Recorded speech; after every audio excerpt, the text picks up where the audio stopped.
Hello friend, welcome to one minute concept. आज हम बात करेंगे Golaknath versus state of Punjab case 1967। इस केस का बैकग्राउंड देखते हैं। उस वक्त 1965 में सज्जन सिंह केस का जजमेंट आ चुका था और इंडिया में ऑलरेडी एक टेंशन था पार्लियामेंट के कॉन्स्टिट्यूशन को अमेंड करने की पावर और सिटीजन के गारंटीड फंडामेंटल राइट के बीच में।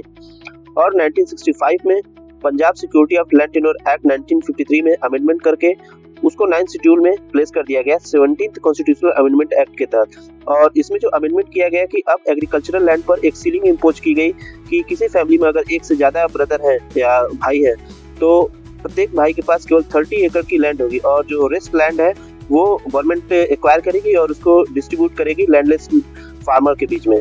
इस वजह से पंजाब में एक गोलकनाथ फैमिली रहती थी जिनके पास 5 एकड़ लैंड था और उनमें 2 भाई उनके विलियम गोलकनाथ और हेनरी गोलकनाथ ने इस 17th कॉन्स्टिट्यूशनल अमेंडमेंट एक्ट को सुप्रीम कोर्ट में चैलेंज किया और उन्होंने कहा कि इस एक्ट की वजह से उनका fundamental right to property under article 19 clause 1 sub clause F और आर्टिकल 31 वायलेट हो रहा है। और उन्होंने क्वेश्चन रेज किया कि पार्लियामेंट के पास फंडामेंटल राइट को अमेंड करने की पावर है कि नहीं।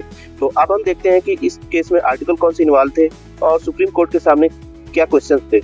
इसमें आर्टिकल इन्वॉल्व था article 13 clause 2, article 19 clause 1 sub clause F, article 31 और आर्टिकल 368। इसमें जो मेजर क्वेश्चन कोर्ट के सामने थे जिसमें पहला क्वेश्चन था पार्लियामेंट के पास फंडामेंटल राइट अमेंड करने की पावर है कि नहीं, और सेकंड क्वेश्चन वही जो अर्लियर शंकरी प्रसाद केस और सज्जन सिंह केस में उठाया गया था कि जो लॉ टर्म मेंशन है आर्टिकल 13 क्लॉज 2 में और जो कॉन्स्टिट्यूशनल अमेंडमेंट एक्ट है आर्टिकल 368 के तहत ये आर्टिकल 32 इसको इंक्लूड करता है कि नहीं। और थर्ड क्वेश्चन रेज किया गया कि पार्लियामेंट के अमेंडिंग पावर का स्कोप और नेचर क्या है। तो इसमें सुप्रीम कोर्ट ने जजमेंट दिया और ये जजमेंट 6-5 के मेजॉरिटी से आया और ये उस वक्त का सबसे बड़ा बेंच बैठा था जिसमें 11 जजों ने जजमेंट को दिया था। तो इसके जजमेंट को देखते हैं। तो फर्स्ट, इसमें पार्लियामेंट के पास कोई भी पावर नहीं है फंडामेंटल राइट को अमेंड करने की।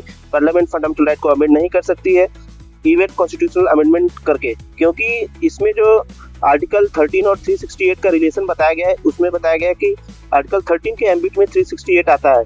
इस वजह से जो कॉन्स्टिट्यूशनल अमेंडमेंट एक्ट है वो भी एक ऑर्डिनरी लॉ की तरह है और अगर वो वायलेट करता है फंडामेंटल राइट को तो वो नल एंड वॉइड होगा।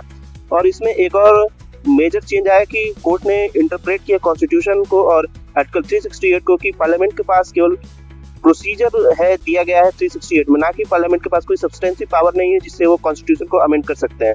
और इस जजमेंट में पहली बार डॉक्ट्रिन ऑफ प्रोस्पेक्टिव ओवररूलिंग का कॉन्सेप्ट अप्लाई किया गया था जिसमें ये जजमेंट रिट्रोस्पेक्टिव इफेक्ट नहीं देगा। इसमें जो भी अब आगे के जो भी डिसीजंस होंगे उन पे ये जजमेंट अप्लाई होगा। मिलते हैं आपसे नेक्स्ट वीडियो में एक और इंटरेस्टिंग केस के साथ।